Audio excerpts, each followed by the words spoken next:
Well, it's Larry Bennett time, ladies and gentlemen. I just drove down State College. I see Larry Bennett, Mr. So-called Boy Scout leader conservative, on top of a frat house.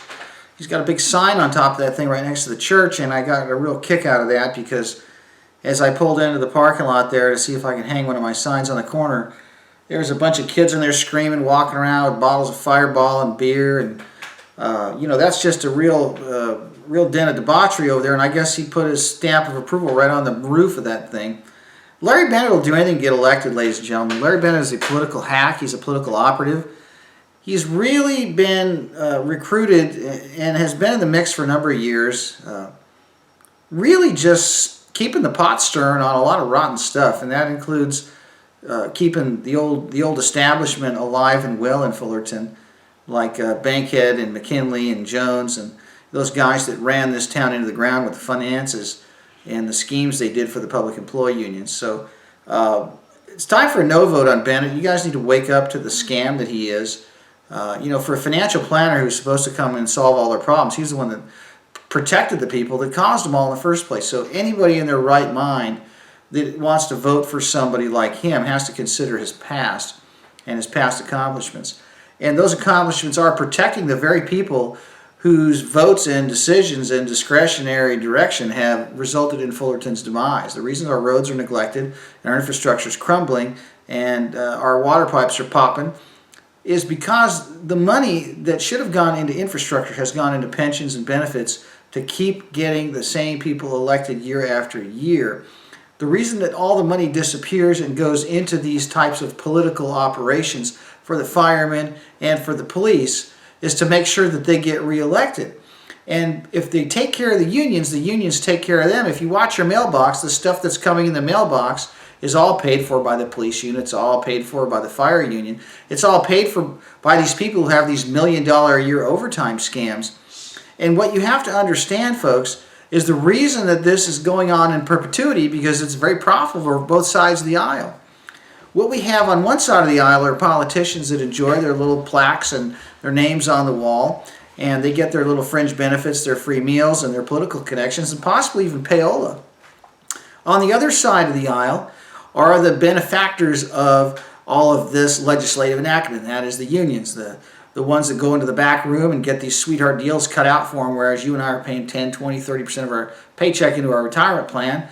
They are lucky if they have to put in 7 or 8%, they get 30% of their 90% of their salary at retirement. So, you and I could not end up with a deal like that if our lives depended on it. But that's why there's so much coming into your mailbox right now, and that's why there's so much information out there that's so deceptive, because it's all designed to con you, ladies and gentlemen. Now, the other side of this whole nightmare on Elm Street is the developers have worked their way into Fullerton, and what they've done, these out-of-town developers have hamstrung these candidates and bankrolled these campaigns. And you're going to see people like Jennifer Fitzgerald, who's now working for Kurt Pringle and Associates as the VP, putting on this smiley face and this nice aura to her, when in fact the minute you're not looking, she's got the knife to the citizens' throats with the development plans she has for this town. Folks, there are plans for 10-story buildings on hundreds of acres in this community. It's called the Downtown Core and Corridor Special Project. It was approved 2 years ago by the Planning Commission, and that Planning Commission that brought this program was cheerled by no one else than Myann Johnson. She is a SCAG senior planner, and she was appointed to the Planning Commission by Bruce Whitaker and Jennifer Fitzgerald, as well as the rest of the City Council.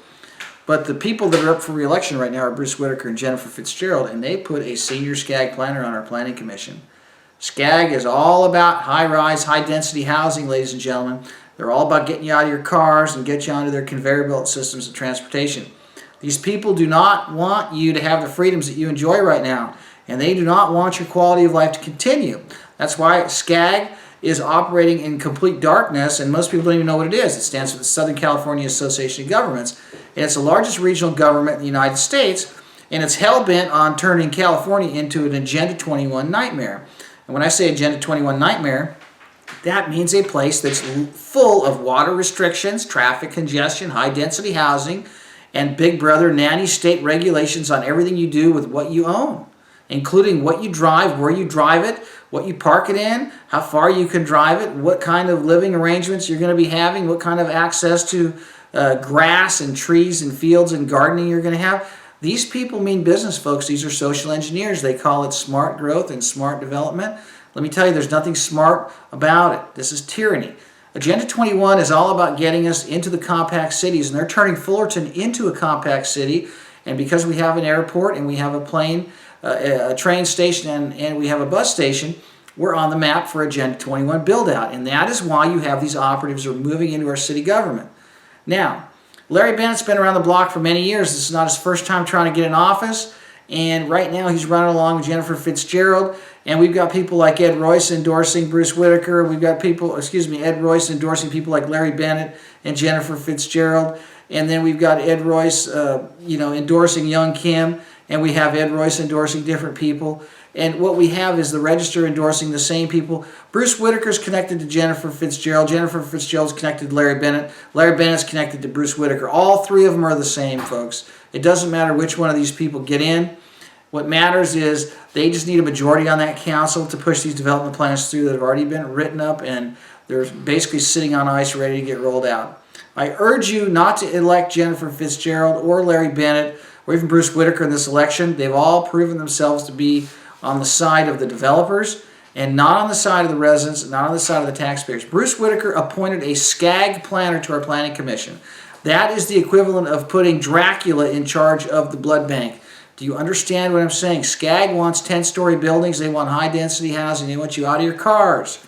We put a SCAG senior planner on our planning commission by somebody who's supposed to represent the taxpayers, by somebody who's supposed to be a good Christian woman who says she's not for all this development. Ladies and gentlemen, the minute they get the majority they want on that council, all this development is going to get rammed through. And you want to know something? You can't blame me because I warned you. I need your vote on November 8th. This is Joe Imbriano signing out. Thank you.